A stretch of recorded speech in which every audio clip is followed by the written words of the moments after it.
ನಿರ್ಮತ್ಯೋ ಗುರುಭವಾರ್ಣವೇ ನಿಜಮನೋಭೀಷ್ಟಂ ದಿಶಾಮೀತಿ ಯಃ ಸಮ್ಯಕ್ ಜ್ಞಾಪಯಿತುಂ ಕರೇಣ ವಿಕಸನ್ನಮಂಥಾನಮನ್ಯೇನ ಚ ರಮ್ಯಂ ಧಾಮ ತದನ್ಮಹೇಶರದತಗ್ರಾಮಶ್ರಿಯೋಲಂಕೃತಿ ಕರ್ಮಂದೀಶ್ವರ ಭಕ್ತಿಬಂಧನವಶಃ ಪ್ರೀತೋಸ್ತು ಕೃಷ್ಣ ಪ್ರಭು. ನಮಸ್ತೆ ಪ್ರಾಣೇಶ ಪ್ರಣತ ವಿಭವಾಯ ಮನಿಮಗ ನಮಸ್ವಾಮಿನ್ ರಾಮ ಪ್ರಿಯತಮ ಹನುಮನ್ ಗುರುಗುಣ ನಮಸ್ತುಭ್ಯಂ ಭೀಮ ಪ್ರಬಲತಮ ಕೃಷ್ಣೇಷ್ಟ ಭಗವನ್ ನಮಃ ಶ್ರೀಮನ್ಮಧ್ವ ಪ್ರದಿಶ ಸುದೃಶನ್ನೋ ಜಯ ಜಯ. ತಪೋ ವಿದ್ಯಾ ವಿರಕ್ತ್ಯಾದಿ ಸದ್ಗುಣೌಘಾಕರಾನಹಂ ವಾದಿರಾಜ ಗುರೂನ್ ವಂದೇ ಹಯಗ್ರೀವ ದಯಾಶ್ರಯಾನ್. ಮೂಕೋಪಿ ಯತ್ಪ್ರಸಾದೇನ ಮುಕುಂದ ಶಯನಾಯತೆ ರಾಜರಾಜಾಯತೆ ರಿಕ್ತೋ ರಾಘವೇಂದ್ರಂ ತಮಾಶ್ರಯೇ. ತಪಸ್ವಾಧ್ಯಾಯ ಶುಶ್ರೂಷಾ ಕೃಷ್ಣಪೂಜಾರತಂ ಮುನಿಂ ವಿಶ್ವೇಶಮಿಷ್ಟದಂ ವಂದೇ ಪರಿವ್ರಾಟ ಚಕ್ರವರ್ತಿನಂ. ನಾರಾಯಣಂ ನಮಸ್ಕೃತ್ಯ ನರಂ ಚೈವ ನರೋತ್ತಮಂ ದೇವೀಂ ಸರಸ್ವತೀಂ ವ್ಯಾಸಂ ತತೋ ಜಯಮುದೀರಯೇ. ವಂದೇ ವೃಂದಾವನಾಸೀನಂ ಇಂದಿರಾನಂದಮಂದಿರಂ ಉಪೇಂದ್ರಂ ಸಾಂದ್ರಕಾರುಣ್ಯಂ ಪರಾನಂದಂ ಪರಾತ್ಪರಂ. ಶ್ರೀ ಗುರುಭ್ಯೋ ನಮಃ. ಹರಿ ಓಂ.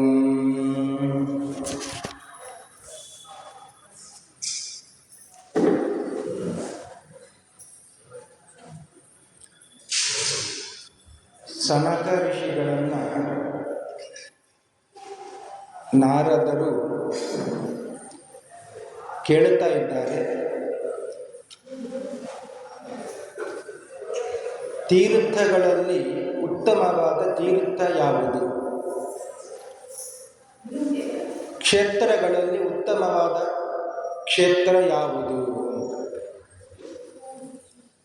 ನಾರದ ಉವಾಚ ತೀರ್ಥಾನಾಂ ಉತ್ತಮಂ ತೀರ್ಥಂ ಕ್ಷೇತ್ರಾಣಾಂ ಚ ತಥೋತ್ತಮಂ ಪರಯಾ ದಯಯಾ ತಥ್ಯಂ ಬ್ರೂಹಿ ಶಾಸ್ತ್ರಾರ್ಥಪಾರಗ. ಎಲ್ಲ ಶಾಸ್ತ್ರವನ್ನು ಬಲ್ಲವರಾದ ಸನಕ ಋಷಿಗಳೇ, ನೀವು ಸತ್ಯವಾದ ಮಾತನ್ನು ಹೇಳಬೇಕು. ನಿಜವಾಗಿಯೂ ನಾರದರು ಎಲ್ಲ ಶಾಸ್ತ್ರವನ್ನು ಓದಿದವರೇ ಮತ್ತು ಎಲ್ಲವನ್ನು ತಿಳ್ಕೊಂಡವರೇ. ಆದರೂ ಜ್ಞಾನಿಗಳಲ್ಲಿ ವ್ಯವಹಾರ ಮಾಡುವಾಗ ಹೇಗೆ ಮಾಡುತ್ತಾರೆ? ಶಾಸ್ತ್ರಾರ್ಥಪಾರಗ. ಒಬ್ಬ ಜ್ಞಾನಿ ಇನ್ನೊಬ್ಬ ಜ್ಞಾನಿಯನ್ನು ನೋಡಿದಾಗ ಎಷ್ಟು ಗೌರವವನ್ನು ಕೊಡಬೇಕು. ಏನು ಜ್ಞಾನ ಇಲ್ಲದವರು ಜ್ಞಾನ ಇದೆ ಅಂತ ತೋರಿಸುವವರು ಜ್ಞಾನಿಗಳಲ್ಲಿ ಮಾತನಾಡುವಾಗ ಗೌರವವನ್ನು ಕೊಡುವುದಿಲ್ಲ. ಕನ್ನಡದಲ್ಲಿ ಒಂದು ಗಾದೆ ಇದೆ, ತುಂಬಿದ ಕೊಡ ತುಳುಕುವುದಿಲ್ಲ ಅಂತ. ಜ್ಞಾನಿಗಳಿಗೆ ಮಾತ್ರ ಸಾಧ್ಯ ಅಂತ. ಎಲ್ಲವನ್ನ ಶಾಸ್ತ್ರವನ್ನು ತಿಳ್ಕೊಂಡಂತಹ ನಾರದರು ಸನಕಾದಿ ಋಷಿಗಳನ್ನು ಶಾಸ್ತ್ರಾರ್ಥಪಾರಗ ಅಂತ ಸಂಬೋಧನೆ ಮಾಡಿ ಸತ್ಯವಾದ ವಿಷಯವನ್ನು ನಮಗೆ ತಿಳಿಸಿಕೊಡಬೇಕು. ತೀರ್ಥಾನ ಉತ್ತಮಂ ತೀರ್ಥಂ ಕ್ಷೇತ್ರಾಣಾಂ ಚ ತಥೋತ್ತಮ. ತೀರ್ಥಕ್ಷೇತ್ರಗಳಲ್ಲಿ ಯಾವುದು ಉತ್ತಮ ಕ್ಷೇತ್ರ, ಎಲ್ಲ ತೀರ್ಥಗಳಲ್ಲಿ ಯಾವುದು ಉತ್ತಮ ತೀರ್ಥ? ಸನಕರು ಹೇಳಿದರು, ತೀರ್ಥಗಳಲ್ಲಿ ಉತ್ತಮ ತೀರ್ಥ ಅಂದರೆ ಗಂಗೆಯನ್ನು ಬಿಟ್ಟು ಬೇರೆ ಯಾವ ತೀರ್ಥ ಸಿಗ್ತದೆ?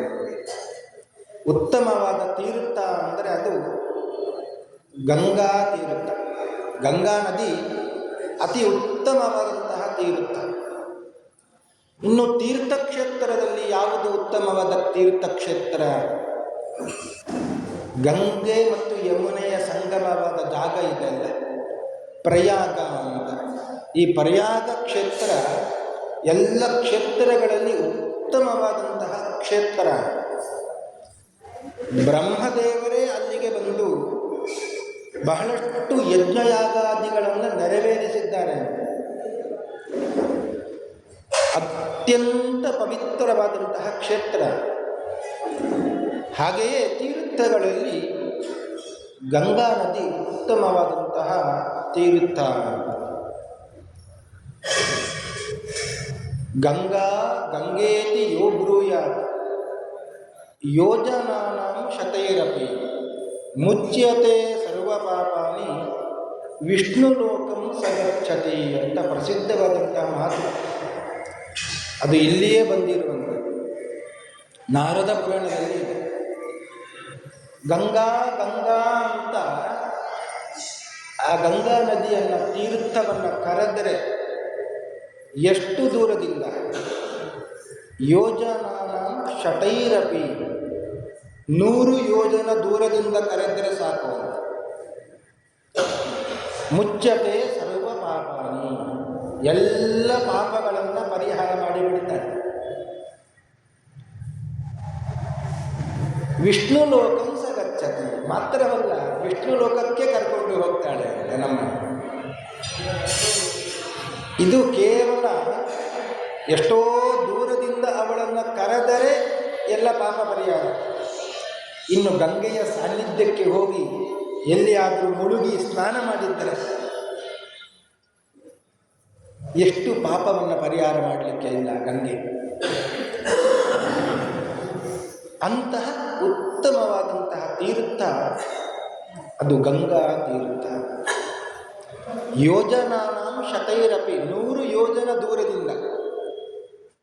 ಸಾಮಾನ್ಯವಾಗಿ 100 ಯೋಜನ ಅಂದರೆ ರಾಮೇಶ್ವರದಿಂದ ಹಿಡಿದು ಲಂಕೆಯವರೆಗೆ ಅಂತ ಹೇಳುವುದು.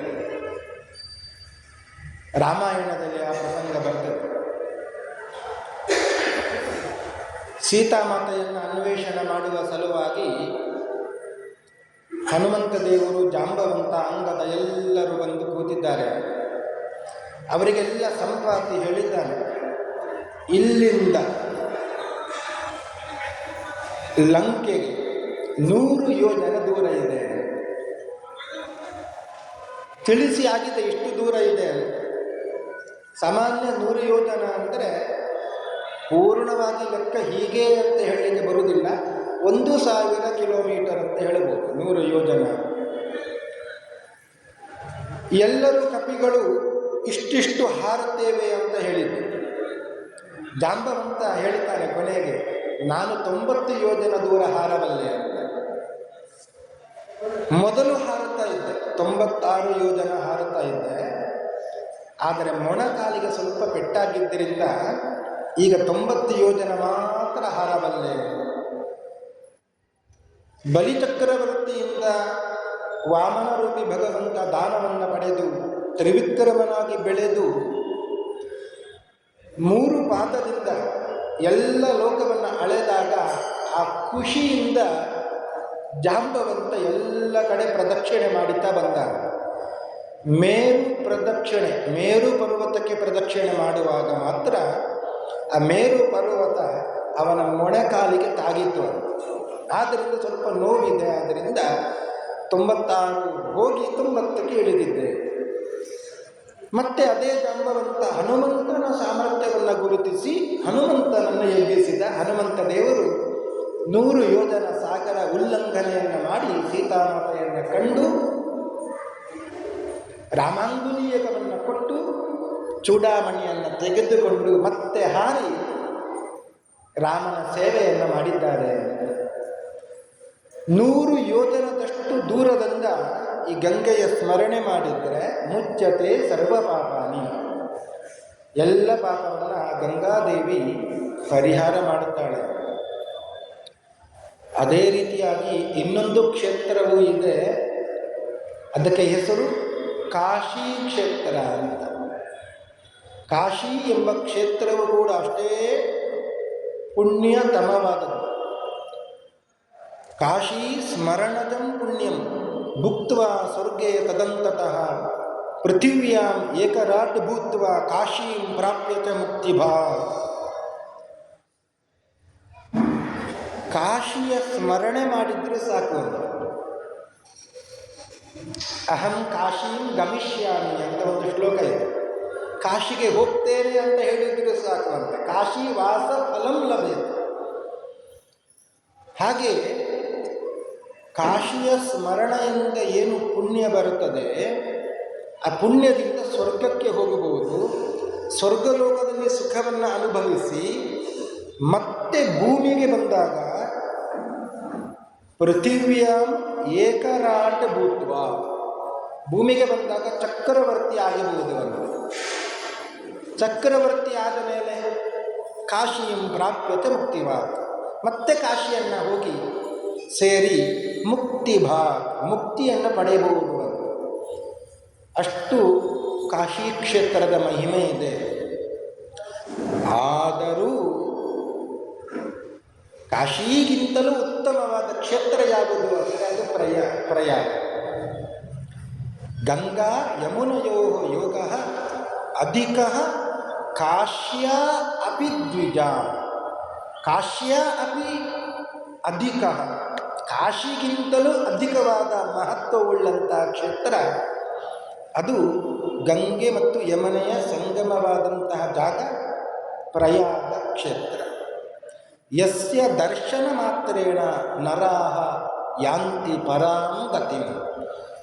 ಆ ಕ್ಷೇತ್ರದ ದರ್ಶನ ಮಾಡಿದರೂ ಸಾಕುವಂತೆ ಪರಾಂ ಗತಿಂ ಉತ್ತಮ ಲೋಕವನ್ನು ಹೊಂದಬಹುದು ಅಂತ ಸನಕರು ಹೇಳ್ತಾರೆ. ತೀರ್ಥಗಳಲ್ಲಿ ಉತ್ತಮವಾದ ತೀರ್ಥ ಗಂಗೆ, ಕ್ಷೇತ್ರಗಳಲ್ಲಿ ಉತ್ತಮವಾದಂತಹ ಕ್ಷೇತ್ರ ಗಂಗಾ ಯಮುನಾ ಸಂಗಮ. ಸರಸ್ವತಿ ನದಿ ಕೂಡ ಅಲ್ಲಿ ಹರಿತಾ ಇದ್ದಾಳೆ, ಆದರೆ ಗುಪ್ತಗಾಮಿನಿಯಾಗಿ ಇದ್ದಾಳೆ. ತ್ರಿವೇಣಿ ಸಂಗಮ ನಮಗೆ ಕಣ್ಣಿಗೆ ಕಾಣುವುದಿಲ್ಲ. ಒಂದು ಬಿಳಿ, ಇನ್ನೊಂದು ಕಪ್ಪು. ಗಂಗೆ ಬಿಳಿ, ಯಮುನೆ ಕಪ್ಪು. ಬಿಳಿ ಮತ್ತು ಕಪ್ಪು ಬಣ್ಣದ ಸಂಗಮ, ಗಂಗೆ ಮತ್ತು ಯಮುನೆಯ ಸಂಗಮ ಆದಂತಹ ಜಾಗ ಪ್ರಯಾಗ ಕ್ಷೇತ್ರ ಅತ್ಯಂತ ಉತ್ತಮವಾದಂತಹ ಕ್ಷೇತ್ರ.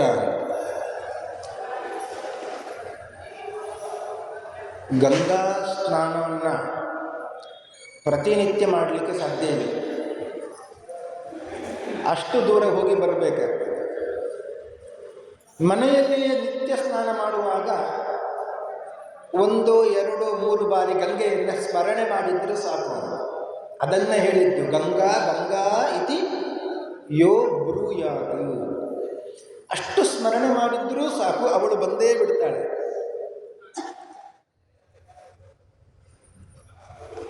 ಇನ್ನೊಂದು ಹೇಳ್ತಾರೆ, ಗಂಗೆಯ ಸ್ನಾನವನ್ನು ಮಾಡಲೇಬೇಕಂತ ಇದೆ.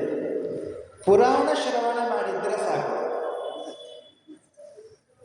ಪುರಾಣ ಶ್ರವಣ ಮಾಡಿದರೆ ಗಂಗಾ ಸ್ನಾನ ಫಲಂ ಲಭೇತಿ. ಪುರಾಣ ಶ್ರವಣೆ ಭಕ್ತಿ ಗಂಗಾ ಸ್ನಾನ ಸಮಾಹ ದ್ವಿಜ. ಎಂತಹ ಅನುಗ್ರಹ ಮಾಡಿದ್ದಾರೆ ವೇದವ್ಯಾಸರು ನಮಗೆ ಪುರಾಣವನ್ನು ಕೊಟ್ಟು. ಇಂತಹ ಪುರಾಣವನ್ನು ಶ್ರವಣ ಮಾಡಿದರೆ ಸಾಕು, ಗಂಗೆಯ ಸ್ನಾನವನ್ನು ಮಾಡಿದ ಪುಣ್ಯ ಬಂದೇ ಬರುತ್ತದೆ. ಅದು ಸಮ ಅಂತ.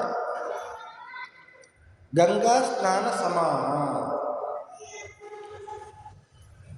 ತದ್ದು ವಕ್ತರಿಯ ಭಕ್ತಿ ಸಾ ಪ್ರಯೋಗೋಪಮ ಸ್ಮೃತ. ಆ ಪುರಾಣವನ್ನು ಹೇಳುವವರಲ್ಲಿ ಭಕ್ತಿಯನ್ನು ಮಾಡಿದರೆ ಸಾಕು, ಪ್ರಯಾಗೋಪಮ ಸ್ಮೃತ. ಪ್ರಯಾಗ ಕ್ಷೇತ್ರಕ್ಕೆ ಹೋಗಿ ಬಂದರೆ ಏನು ಫಲ ಇದೆ ಅದು ಪ್ರಾಪ್ತಿಯಾಗ್ತದೆ. ಪುರಾಣ ವಕ್ತರಿ, ಪುರಾಣ ವಕ್ತರುಗಳು ಅಂದರೆ ಯಾರು? ವೇದವ್ಯಾಸರು ರಚನೆ ಮಾಡಿದ್ರು, ಅದನ್ನು ಸೂತ ಪುರಾಣಿಕರು ಎಲ್ಲ ಹೇಳಿದ್ದರು, ಶುಕಾಚಾರ್ಯರು ಕೂಡ ಹೇಳಿದ್ದಾರೆ. ಅವರಲ್ಲೆಲ್ಲ ಹೇಳುವವರಲ್ಲಿ ಭಕ್ತಿಯನ್ನು ಮಾಡಿ, ಹೇಳುವವರಲ್ಲಿ ಮಾತ್ರ ಅಲ್ಲ, ಅದನ್ನು ರಚನೆ ಮಾಡುವುದವರಲ್ಲಿ ವಿಶೇಷವಾಗಿ ವೇದವ್ಯಾಸರಲ್ಲಿ ವಿಶೇಷವಾದ ಭಕ್ತಿಯನ್ನು ಮಾಡಿದ್ದರೆ ಪ್ರಯಾಗ ಉಪಮಾನ ಸ್ಮೃತ, ಪ್ರಯಾಗ ಕ್ಷೇತ್ರಕ್ಕೆ ಹೋಗಿ ಬಂದ ಪುಣ್ಯ ಬರ್ತದೆ. ಹೀಗೆ ತೀರ್ಥಗಳಲ್ಲಿ ಉತ್ತಮವಾದ ಗಂಗೆಯ ಸ್ನಾನ, ಪುರಾಣ ಶ್ರವಣದಿಂದ ನಮಗೆ ಆ ಫಲ ಸಿಗುತ್ತದೆ. ವೇದವ್ಯಾಸರಲ್ಲಿ, ಸೂತರಲ್ಲಿ, ಪುರಾಣ ಹೇಳುವವರಲ್ಲಿ ಭಕ್ತಿಯನ್ನು ಮಾಡಿದರೆ ಪ್ರಯಾಗ ಕ್ಷೇತ್ರಕ್ಕೆ ಹೋಗಿ ಬಂದ ಪುಣ್ಯ ಪ್ರಾಪ್ತಿಯಾಗ್ತದೆ. ಅಂತಹ ಮಹತ್ವವುಳ್ಳಂತಹ ಕ್ಷೇತ್ರ ಅದು ಪ್ರಯಾಗ ಕ್ಷೇತ್ರ ಮತ್ತು ಗಂಗಾ ನದಿ. ಆ ಗಂಗೆಯ ಸ್ವಲ್ಪ ಹನಿ ನೀರು ಮೈ ಮೇಲೆ ಬಿದ್ದರೂ ಕೂಡ ಉತ್ತಮ ಲೋಕ ಪ್ರಾಪ್ತಿಯಾಗ್ತದೆ. ಅದರ ಒಂದು ಕಥೆಯನ್ನು ಕೂಡ ಸನಕ ಋಷಿಗಳು ನಾರದರಿಗೆ ಹೇಳ್ತಾ ಇದ್ದಾರೆ. ನಾಸ್ತಿ ಗಂಗಾ ಸಮಂ ತೀರ್ಥಂ, ನಾಸ್ತಿ ಮಾತ್ರ ಸಮೋ ಗುರು, ನಾಸ್ತಿ ವಿಷ್ಣು ಸಮಂ ದೈವಂ, ನಾಸ್ತಿ ತತ್ವಂ ಗುರೋ ಪರಂ. ಗಂಗೆಗೆ ಸಮಾನವಾದ ತೀರ್ಥ ಬೇರೆ ಯಾವುದೂ ಇಲ್ಲ. ನಾಸ್ತಿ ಮಾತ್ರ ಸಮೋ ಗುರು, ತಾಯಿಗೆ ಸರಿಯಾದಂಥ ಗುರು ಬೇರೆ ಯಾರೂ ಇಲ್ಲ, ತಾಯಿಯೇ ಗುರು. ತಾಯಿ ಒಳ್ಳೆಯ ಶಿಕ್ಷಣವನ್ನು ಮನೆಯಲ್ಲಿ ಕೊಟ್ಟರೆ ಮಕ್ಕಳು ಕೆಟ್ಟ ದಾರಿಯನ್ನು ಹಿಡಿಯುವುದಿಲ್ಲ. ಆದ್ದರಿಂದ ತಾಯಿಯಷ್ಟು ದೊಡ್ಡ ಗುರು ಬೇರೆ ಯಾರೂ ಇಲ್ಲ. ನಾಸ್ತಿ ವಿಷ್ಣು ಸಮಂ ದೈವಂ, ವಿಷ್ಣುವಿಗೆ ಸಮಾನವಾದ ದೈವ ದೇವತೆ ಬೇರೆ ಯಾರೂ ಇಲ್ಲ, ವಿಷ್ಣುವೇ ಸರ್ವೋತ್ತಮನಾದವ. ನಾಸ್ತಿ ತತ್ವಂ ಗುರೋ ಪರಂ, ಗುರುಗಳು ಹೇಳಿದ ಪಾಠ, ಅದಕ್ಕಿಂತ ದೊಡ್ಡ ಪಾಠ ಬೇರೆ ಯಾವುದೂ ಇಲ್ಲ. ಇಷ್ಟು ಮಹತ್ವ ಗಂಗೆಗೆ ಇದೆ. ಆ ಗಂಗಾ ನದಿಯ ನೀರಿನಿಂದ ಮುಕ್ತರಾದವರು ಸಗರ ಎಂಬ ಸೂರ್ಯವಂಶದಲ್ಲಿ ಬಂದ ರಾಜನ ಮಕ್ಕಳು ಅಂತ. ಅವರ ಕಥೆಯನ್ನು ನಮಗೆ ಹೇಳಿ ಅಂತ ನಾರದರು ಕೇಳಿದ್ದರು. ಎಂತಹ ಪ್ರಸಂಗದಲ್ಲಿ ಗಂಗೆ ಬಂದು ಆ ಸಗರನ ಪುತ್ರರು ಮುಕ್ತರಾದರು ಅದನ್ನು ಹೇಳಬೇಕು ಅಂತ ಕೇಳಿದಾಗ ಆ ಚರಿತ್ರೆಯನ್ನು ಹೇಳುತ್ತಾ ಇದ್ದ. ಸೂರ್ಯವಂಶದಲ್ಲಿ ಒಬ್ಬ ರಾಜ ಬಾಹು ಅಂತ ಒಬ್ಬ ರಾಜ ಇದ್ದ. ಆ ಬಾಹು ಎಂಬ ರಾಜ ಬೇಕಾದಷ್ಟು ಯಾಗಯಜ್ಞಾದಿಗಳನ್ನು ಮಾಡಿಕೊಂಡು ಧರ್ಮದಿಂದ ರಾಜ್ಯವನ್ನು ಆಳುತ್ತಾ ಇದ್ದ. ಅಶ್ವಮೇಧ ಯಾಗವನ್ನೂ ಕೂಡ ಮಾಡಿದ್ದ ಆ ಬಾಹು ರಾಜ. ಅಷ್ಟೆಲ್ಲವನ್ನು ಮಾಡಿದ್ದರಿಂದಲೇ ಕಾಲಕಾಲಕ್ಕೆ ದೇವತೆಗಳು ಮಳೆಯನ್ನು ಸುರಿಸ್ತಾ ಇದ್ದರು. ಬೆಳೆಯಿಂದ ದೇಶ ರಾಜ್ಯ ಅದು ಸುರಕ್ಷಿತವಾಗಿತ್ತು. ಹೀಗಿರುವಾಗ ಆ ಬಾಹುರಾಜನಿಗೆ ಸ್ವಲ್ಪ ಸಮಯ ಕಳೆದ ಮೇಲೆ ಸ್ವಲ್ಪ ಅಹಂಕಾರ ಬರಲಿಕ್ಕೆ ಪ್ರಾರಂಭ ಆಯಿತು. ನನ್ನ ಹಾಗೆ ರಾಜ್ಯ ಪರಿಪಾಲನೆ ಮಾಡುವವರು ಯಾರಿದ್ದಾರೆ, ನನ್ನ ಹಾಗೆ ಯಾಗಯಜ್ಞಾದಿಗಳನ್ನು ಮಾಡುವವರು ಯಾರಿದ್ದಾರೆ, ನನ್ನ ಹಾಗೆ ಪ್ರಜೆಗಳಿಗೆ ಸಂತೋಷವನ್ನು ಕೊಡುವವರು ಯಾರಿದ್ದಾರೆ, ನಾನು ಬಿಟ್ಟು ಯಾರೂ ಇಲ್ಲ ಅಂತ ಅಹಂಕಾರ, ಅಹಂ, ನಾನು ನಾನು ನಾನು ಅಂತ ಮಮಕಾರ, ಎಲ್ಲವೂ ನನ್ನದೇ, ನಾನು ನನ್ನದು ಅಂತ ಬಂದಾಗ ಅಧಪಾತವನ್ನೇ ಹೊಂದಬೇಕು, ಬೇರೆ ಏನು ದಾರಿ ಇಲ್ಲ. ನಾನು ನನ್ನದು, ನಾನು ಮತ್ತು ನನ್ನ ಅಹಂಕಾರ ಮತ್ತು ಮಮಕಾರ ಇದು ಎರಡು ಬರಲೇಬಾರದು. ಈ ರೀತಿಯಾಗಿ ಅಹಂಕಾರ ಬಂದಾಗ ಸ್ವಲ್ಪ ಅಸೂಯೆ ಕೂಡ ಬಂತು. ತನಗಿಂತ ಉತ್ತಮರು ಯಾರೂ ಇಲ್ಲ, ತಾನೇ ದೊಡ್ಡ ದಾನ ಧರ್ಮವನ್ನು ಮಾಡುವವ, ಇನ್ನೊಬ್ಬರು ಯಾರಾದರೂ ಮಾಡಿದರೆ ಅವರ ಬಗ್ಗೆ ಸ್ವಲ್ಪ ಹೊಟ್ಟೆ ಕಿಚ್ಚು ಬರುತ್ತೆ. ಇದು ಬರ್ತದೆ. ಅದರಿಂದ ಏನಾಯಿತು? ಕಾಮದ ಉತ್ಪತ್ತಿ, ಕ್ರೋಧ ಕೋಪದ ಉತ್ಪತ್ತಿ ಆಯಿತು. ಇದರಿಂದ ಅಧಃಪತನಕ್ಕೆ ಬೀಳುತ್ತಾನೆ.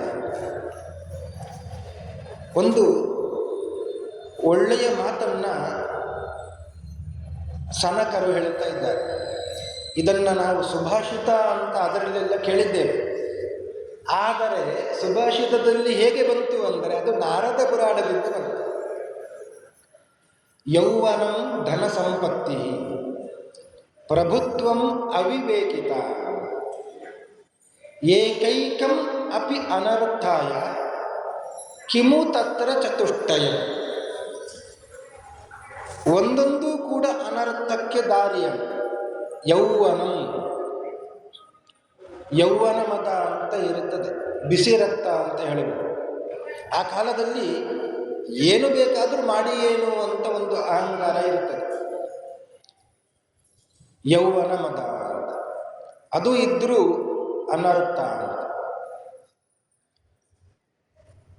ಮೀಸೆ ಬಂದವನಿಗೆ ಕಣ್ಣು ಕಾಣುವುದಿಲ್ಲ ಅಂತ ಒಂದು ಏನೋ ಗಾದೆ ಇದೆ. ಹಾಗೆ ಮದಾಂಧನಾಗಿ ಬಿಡುತ್ತಾನೆ. ಯೌವನಂ ಧನ ಸಂಪತ್ತಿ, ಮತ್ತು ಸಂಪತ್ತು ಸುಲಭವಾಗಿ ಸಿಕ್ಕಿದ್ದರೆ, ಅಪ್ಪ ಮಾಡಿಟ್ಟಿದ್ದು, ಅಜ್ಜ ಮಾಡಿಟ್ಟಿದ್ದು, ಅಥವಾ ಯಾವುದೋ ರೀತಿಯಿಂದ ಸುಲಭವಾಗಿ ಸಂಪಾದಿಸಿದ್ದು ಸಂಪತ್ತು ಇದ್ದರೆ ಧನ ಮದ ಬರ್ತದೆ. ಅದು ಒಂದು ಅಧಃಪತನಕ್ಕೆ ಕಾರಣ, ಅನರ್ಥಕ್ಕೆ ಕಾರಣ. ಪ್ರಭುತ್ವಂ ಅಧಿಕಾರ ಸಿಕ್ಕಿದ ಮೇಲೆ ಅವನ ಆಟ ನೋಡಲಿಕ್ಕೆ ಸಾಧ್ಯ ಇಲ್ಲ. ಯಾರನ್ನೂ ಒಳಗೆ ಹಾಕಿಸಬಹುದು, ಯಾರನ್ನೂ ಎಂತಹ ತಪ್ಪು ಮಾಡಿದವರನ್ನು ಕೂಡ ಹೊರಗೆ ಕರೆಸಿಕೊಳ್ಳಬಹುದು. ಅವರು ನಡೆದದ್ದೇ ದಾರಿ ಅಂತ ಆಗಿಬಿಡುತ್ತದೆ. ಅದು ಅಧಿಕಾರದ ಮತ. ಪ್ರಭುತ್ವಂ ಅವಿವೇಕತ, ವಿವೇಕವೇ ಇಲ್ಲದೆ ಇರುವುದು. ಈ ರೀತಿಯಾಗಿ ನಾಲ್ಕರಲ್ಲಿ ಒಂದೊಂದು ಇದ್ದರೂ ಕೂಡ ಅನರ್ಥಕ್ಕೆ ದಾರಿ ಆಗ್ತದೆ. ಕಿಮು ತತ್ರ ಚತುಷ್ಟಯಂ, ಇದು ಎಲ್ಲವೂ ಒಂದೇ ಕಡೆ ಸೇರಿಬಿಟ್ರೆ ಏನು ಹೇಳಬೇಕು? ಹಾಗೆ ಆಯಿತು ಅಂತ ಬಾಹುರಾಜನಿಗೆ ಅಂತಹ ಮತ ಬಂತು ಅಂತ. ಈ ರೀತಿಯಾಗಿ ಆದಾಗ ಭಗವಂತ ದೂರ ಹೋಗಿಬಿಡ್ತಾನೆ. ಯಾವಾಗ ನಮ್ಮಲ್ಲಿ ಕಾಮ, ಕ್ರೋಧ, ಲೋಭ, ಮೋಹ, ಮದ, ಮತ್ಸರ ಇದೆಲ್ಲವೂ ಅತಿ ಆಯಿತು, ದೇವರು ನಮ್ಮನ್ನು ಬಿಟ್ಟು ದೂರ ಹೋಗಿಬಿಡ್ತಾರೆ. ಅದು ಯಾವುದು ಇಲ್ಲ ಅಂತಾದಾಗ ದೇವರು ಹತ್ತಿರಕ್ಕೆ ಬರ್ತಾರೆ. ಅಸೂಯ ವರ್ತತೆ ಯಸ್ಯ ತಸ್ಯ ವಿಷ್ಣು ಪರಾಂಗಮುಖ. ಎಲ್ಲಿ ಅಸೂಯೆ ಇದೆ, ಎಲ್ಲಿ ಕಾಮ ಇದೆ, ಎಲ್ಲಿ ಕ್ರೋಧ ಇದೆ, ಅಲ್ಲಿ ದೇವರು ಪರಾಂಗಮುಖ. ದೇವರ ಕೃಪಾ ಕಟಾಕ್ಷ ತಪ್ಪಿ ಹೋಗಿ ಬಿಡುತ್ತದೆ. ಬಾಹುರಾಜನಿಗೆ ಹಾಗೆ ಆಯಿತು, ದೇವರು ದೂರ ಹೋಗಿಬಿಟ್ರು ಅವನಿಂದ. ಅದರಿಂದ ಏನಾಯಿತು? ಹೈಹಯ, ತಾಳಜಂಗರು, ಶಕರು, ಯವನರು ಇವರೆಲ್ಲ ಬಂದರು. ಇವರೆಲ್ಲ ಶತ್ರುಗಳು. ಇವರ ಸಂಘ ಆಯಿತು, ಶತ್ರುಗಳ ಸಂಘ ಆಯಿತು. ಏನೋ ಒಂದು ಮೋಡಿ ಮಾಡಿದ್ರು, ಕಾಲಕ್ಕೆ ಬೇಡವಾದ ಕೆಲಸವನ್ನೆಲ್ಲ ಮಾಡಲಿಕ್ಕೆ ಪ್ರಾರಂಭ ಮಾಡಿದ್ರು. ಮದ್ಯಪಾನ, ಗಲಾಟೆ ಎಲ್ಲ ಶುರುವಾಯಿತು. ಕೊನೆಗೆ ಆ ಶತ್ರುಗಳು ಇವನನ್ನೇ ಓಡಿಸಿದ್ರು. ರಾಜ್ಯವನ್ನು ತಮ್ಮ ವಶಪಡಿಸಿಕೊಂಡರು ಶತ್ರುಗಳು. ಇವನು ದೇಶ ರಾಜ್ಯವನ್ನು ಬಿಟ್ಟು ಓಡುವಾಗೆ ಆಯಿತು. ತಲೆಮರೆಸಿಕೊಂಡು ರಾಜ್ಯವನ್ನು ಬಿಟ್ಟು ಇಬ್ಬರು ಹೆಂಡತಿಯರನ್ನು ಕರ್ಕೊಂಡು ಹೋಗಿಬಿಟ್ಟಾರೆ. ಬಾಹುರಾಜ ತನ್ನ ರಾಜ್ಯದಲ್ಲಿ ಇಲ್ಲ, ಶತ್ರುಗಳು ವಶಪಡಿಸಿಕೊಂಡು ಬಿಟ್ಟರು. ಮೊದಲ ಹೆಂಡತಿ, ಎರಡನೆಯ ಹೆಂಡತಿ. ಅದರಲ್ಲಿ ಎರಡನೆಯ ಹೆಂಡತಿ ಗರ್ಭವತಿಯಾಗಿದ್ದಾಳೆ, ಗರ್ಭಿಣಿಯಾಗಿದ್ದಾಳೆ. ಇಬ್ಬರನ್ನು ಕರ್ಕೊಂಡು ಹೋದ. ಸುಮಾರು ದೂರ ನಡೆದು ಬಾಯಾಗಿತ್ತು. ದೂರದಲ್ಲಿ ಒಂದು ಸರೋವರ ಸಿಕ್ಕಿತು, ಅಲ್ಲಿಗೆ ಹೋದ. ಅಲ್ಲಿ ನೀರನ್ನು ಕುಡಿಬೇಕು ಅಂತ ಹೋಗಿ ನೀರನ್ನು ಕುಡಿತಾ ಇದ್ದಾನೆ.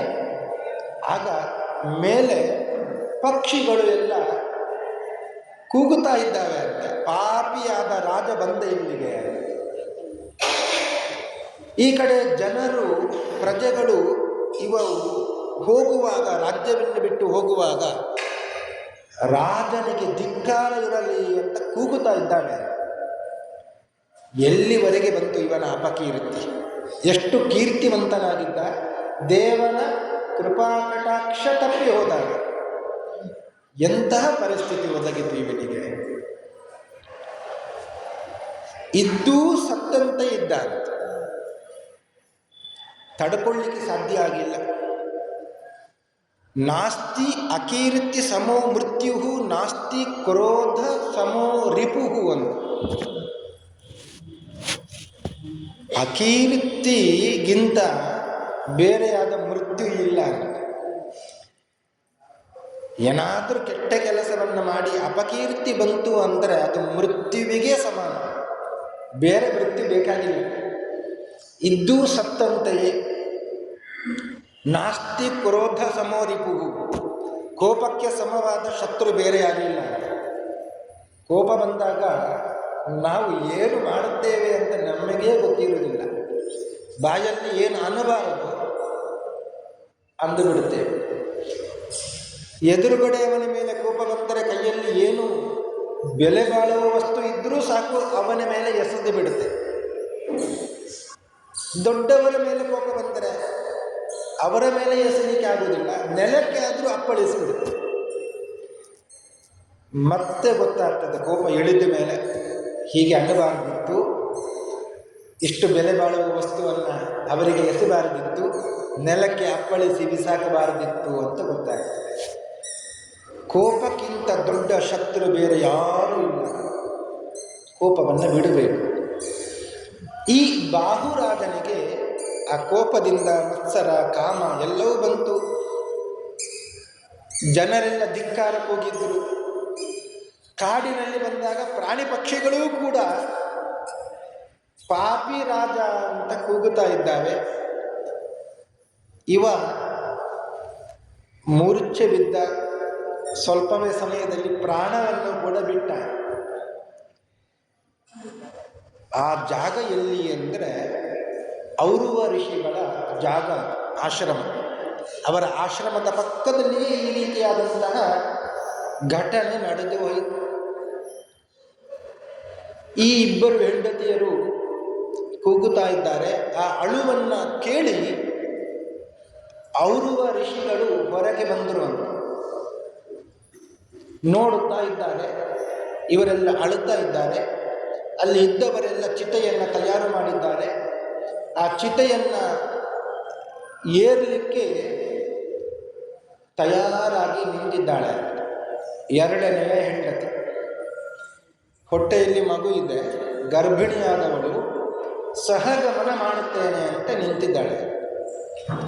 ಇದನ್ನೆಲ್ಲ ನೋಡುತ್ತಾ ಇದ್ದ ಔರುವ ಋಷಿಗಳು ಕೂಡಲೇ ಹೋಗಿ ತಡಿದ್ದಾರೆ. ನಿಲ್ಲು, ಸ್ವಲ್ಪ ಸಮಾಧಾನ ಮಾಡಿಸಿದ್ದು.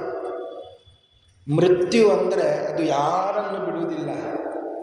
ಅವ ಪಂಡಿತನೇ ಆಗಲಿ, ಮೂರ್ಖನೇ ಆಗಲಿ, ಧನಿಕನೇ ಆಗಲಿ, ಬಡವನೇ ಆಗಲಿ, ಯಾರೇ ಆಗಲಿ, ಜಾತಸ್ಸ ಹಿ ಧ್ರುವೋ ಮೃತ್ಯು ಧ್ರುವಂ ಜನ್ಮ ಮೃತಸ್ಯ. ಹುಟ್ಟಿದವ ಸಾಯಬೇಕು, ಸತ್ತವ ಮತ್ತೆ ಹುಟ್ಟಬೇಕು. ಇದು ಜಗದ ನಿಯಮ. ಈ ರೀತಿಯಾಗಿ ಸಮಾಧಾನ ಪಡಿಸಿದ್ರು.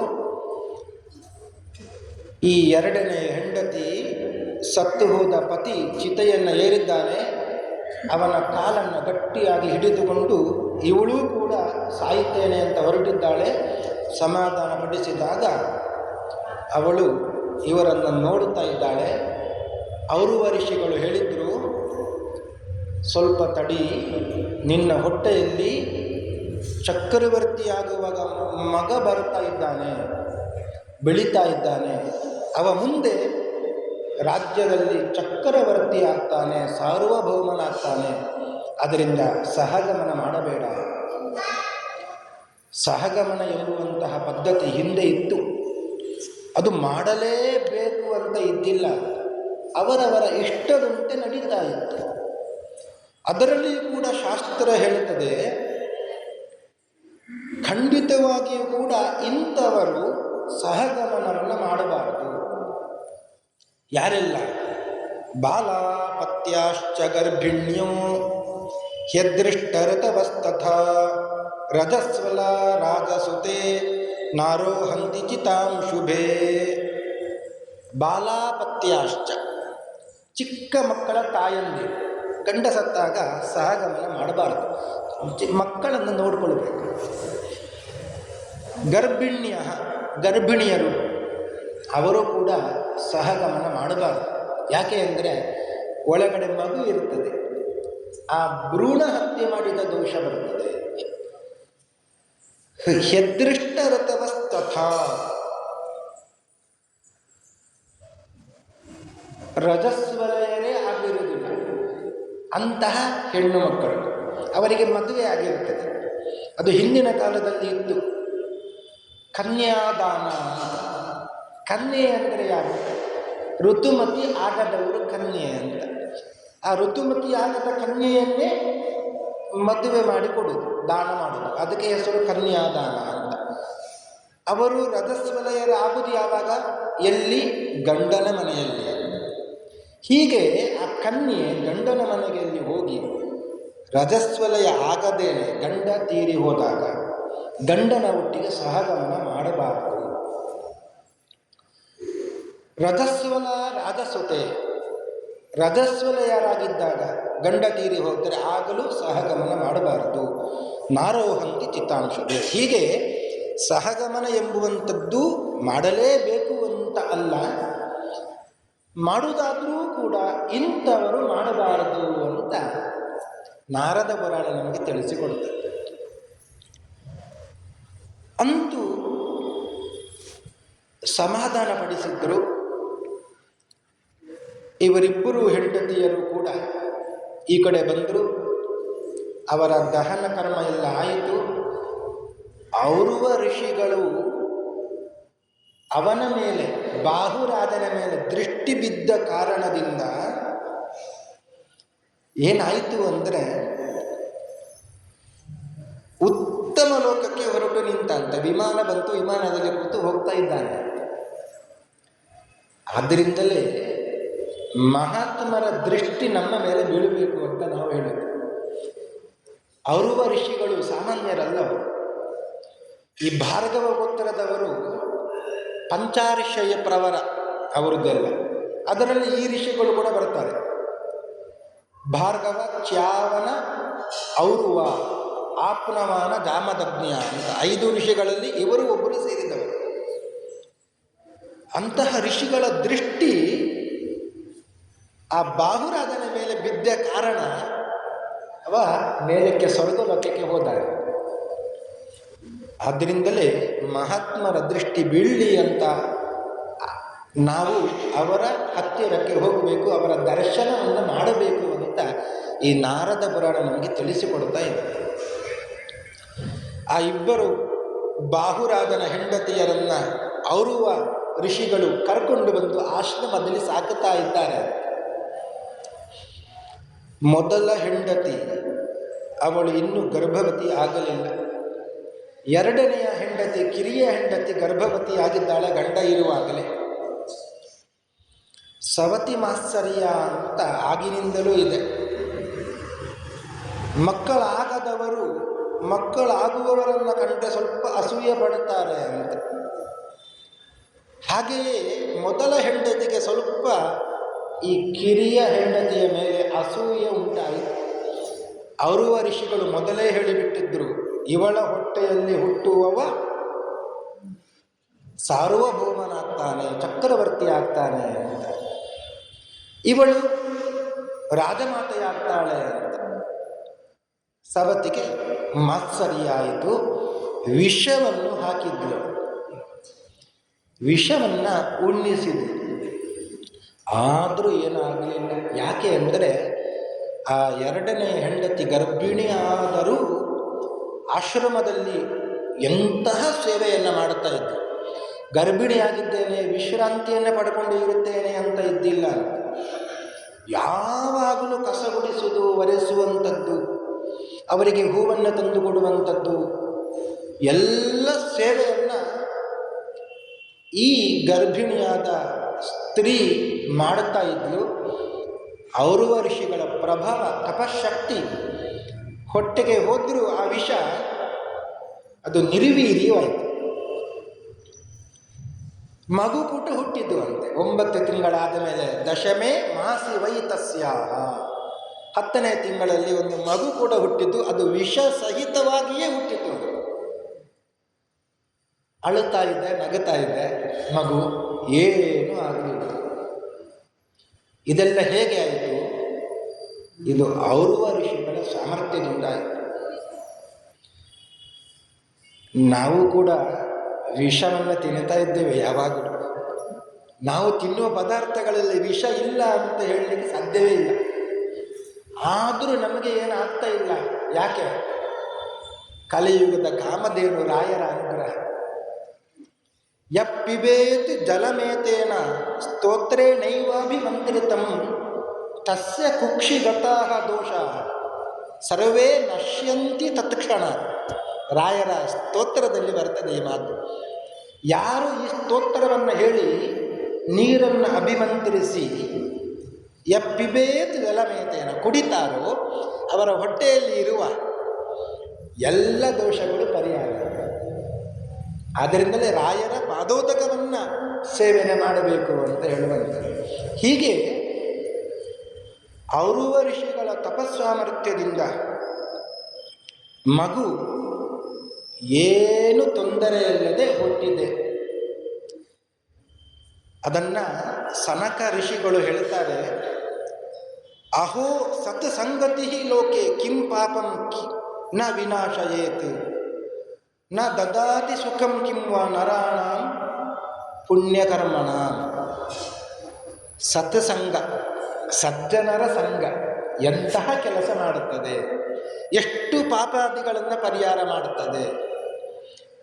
ಜ್ಞಾನಾತ್ ಅಜ್ಞಾನ ಕೃತಂ ಪಾಪಂ ಯಚ್ಚ ಅನ್ಯತ್ ಕಾರಿತಂ ಪರೈಹಿ ತತ್ ಸರ್ವಂ ನಾಶಯತ್ಯಾಶು ಪರಿಚರ್ಯಾ ಮಹಾತ್ಮನ. ರಾಯರ ಗುಡಿಗೆ ಬಂದು ಆ ರಾಯರ ಸೇವೆಯನ್ನು ಎಲ್ಲ ಮಾಡುತ್ತಾ ಇರ್ತಾರಲ್ಲ, ಅವರಿಗೆ ಯಾವ ಬಾಧಕವೂ ಇಲ್ಲ. ತತ್ ಸರ್ವಂ ನಾಶಯತ್ಯಾಶು ಪರಿಚರ್ಯಾ ಮಹಾತ್ಮನ. ಮಹಾತ್ಮರ ಪರಿಚರ್ಯೆ ಸೇವೆ ಯಾರು ಮಾಡುತ್ತಾರೆ ಅವರಿಂದ ಅಜ್ಞಾನವಾಗಿ, ಅಜ್ಞಾತವಾಗಿ, ಜ್ಞಾತವಾಗಿ ಏನಾದರೂ ಪಾಪಕರ್ಮಗಳು ನಡೆದರೆ ಅದೆಲ್ಲ ಪರಿಹಾರ. ಜಡೋಪಿ ಯಾತಿ ಪೂಜ್ಯತ್ವಂ ಸತಿಸಂಗಾತಿ ಜಗತೀತಲೆ ಕಲಾ ಮಾತ್ರೋಪಿ ಶೀತಾಂಶು ಶಂಭುನ ಸ್ವೀಕೃತೋ ಯತ. ಸತ್ಸಂಗಾತ್, ಸಜ್ಜನರ ಸಂಘದಿಂದ ಜಡವಾದದ್ದಕ್ಕೂ ಕೂಡ ಜೀವ ಕಳೆ ಬರ್ತದೆ. ಚಂದ್ರನ ಉದಾಹರಣೆ ಕೊಡ್ತಾರೆ. ಚಂದ್ರನಲ್ಲಿ ಕಳಂಕ ಇದೆ, ಕಪ್ಪು ಒಂದು ಕಳಂಕ. ಆದರೂ ಚಂದ್ರ ಜಗನ್ಮಾನ್ಯನಾಗಿದ್ದಾನೆ. ಹೇಗೆ? ಕಲಾ ಮಾತ್ರೋಪಿ ಶೀತಾಂಶು ಶಂಭುನ ಸ್ವೀಕೃತ ಯತ. ಮಹಾರುದ್ರ ದೇವರು ಆ ಚಂದ್ರನನ್ನು ಜಟೆಯಲ್ಲಿ ಧರಿಸಿದ್ದಾರೆ. ಈ ಮಲ್ಲಿಗೆಯನ್ನು ನೂಲಿನಲ್ಲಿ ನಾವು ಕಟ್ಟುತ್ತೇವೆ. ಆ ಮಲ್ಲಿಗೆ, ಆ ಹೂವನ್ನು, ನೂಲಿನಿಂದ ಕಟ್ಟಿದ ಹೂವನ್ನು ತಲೆಯಲ್ಲಿ ಮುಟ್ಟುಕೊಳ್ಳುತ್ತೇವೆ. ಮಲ್ಲಿಗೆಯ ಒಟ್ಟಿಗೆ ಆ ನೂಲು ಕೂಡ ನಮ್ಮ ತಲೆಯನ್ನು ಸೇರುತ್ತೆ. ಹಾಗೆಯೇ ಕಳಂಕಿತನಾದಂಥ ಚಂದ್ರಮ ರುದ್ರದೇವರ ಶಿರಸ್ಸಿನಲ್ಲಿ ಹೋಗಿ ಸೇರಿದಾಗ ಇಡೀ ಜಗತ್ತಿನಲ್ಲಿ ಮಾನ್ಯನಾದ. ಕಲಾ ಮಾತ್ರೋಪಿ ಶೀತಾಂಶು ಶಂಭುನ ಸ್ವೀಕೃತ ಯತ. ಹೀಗೆ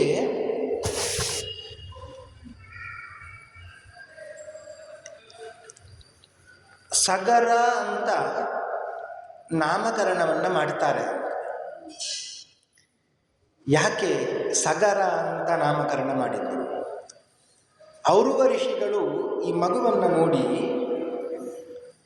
ಇದು ವಿಷದಿಂದ ಸಹಿತವಾಗಿ ಹುಟ್ಟಿದೆ, ಆದ್ದರಿಂದ ಇದು ಸಗರ ಅಂತ ಹೆಸರು ಇರಲಿ ಅಂತ ಹೇಳಿದ್ರು.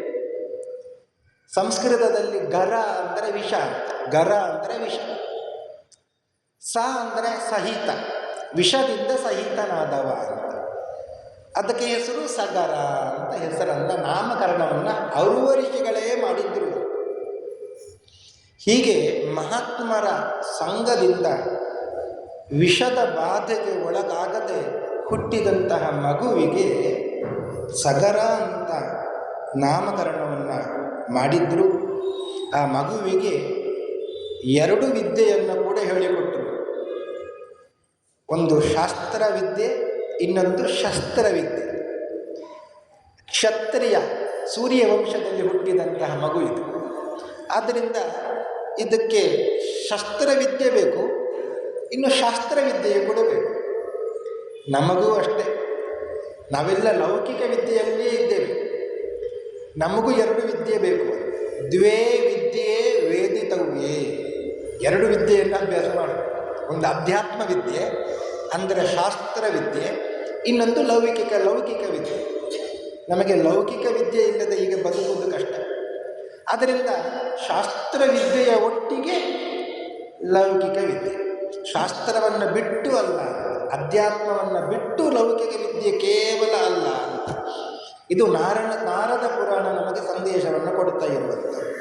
ಹೀಗೆ ತಾಯಿಯಿಂದ ಕೆಲವೊಂದು ಪಾಠ, ಔರುವ ಋಷಿಗಳಿಂದ ಪಾಠ. ಆ ಮಗುವಿಗೆ ಸಗರನಿಗೆ ಎಲ್ಲವೂ ಸಿಕ್ಕಿತು. ಸಗರ ಸ್ವಲ್ಪ ದೊಡ್ಡವನಾದ ಮೇಲೆ ಬಂದು ತಾಯಿಯ ಬಳಿ ಪ್ರಶ್ನೆ ಮಾಡ್ತಾ ಇದ್ದಾನೆ. ನನ್ನ ತಂದೆ ಯಾರು, ಎಲ್ಲಿದ್ದಾರೆ? ನನ್ನ ಬಳಿ ಎಲ್ಲರೂ ಬಂದು ಕೇಳ್ತಾ ಇದ್ದಾರೆ, ನಿನ್ನ ತಂದೆ ಯಾರು ಅಂತ. ಚಂದ್ರಹೀನ ಯಥಾ ರಾತ್ರಿ ಪದ್ಮಹೀನಂ ಯಥಾ ಸರಹ ಪತಿಹೀನ ಯಥಾ ನಾರಿ ಪಿತೃಹೀನಸ್ತಥಾ ಶಿಶು. ಒಂದು ಮಗುವಿಗೆ ತಂದೆ ಇಲ್ಲ ಅಂತ,